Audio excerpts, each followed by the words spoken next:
riceve la targa in ricordo naturalmente di questa serata.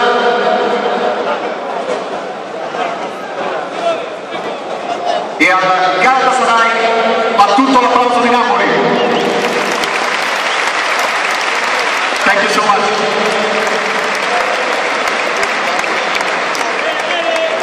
Presidente, è arrivato il momento di presentare e di premiare la squadra che ha vinto la Quality Cup,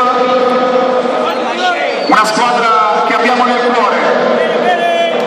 Ha vinto l'Aqua Lete Cup il Napoli!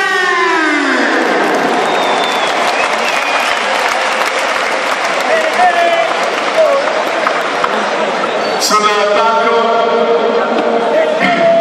il capitano del Napoli, Paolo Cannavaro. Ciao Paolo, buonasera. E dalle mani del dottor Arnone, insieme naturalmente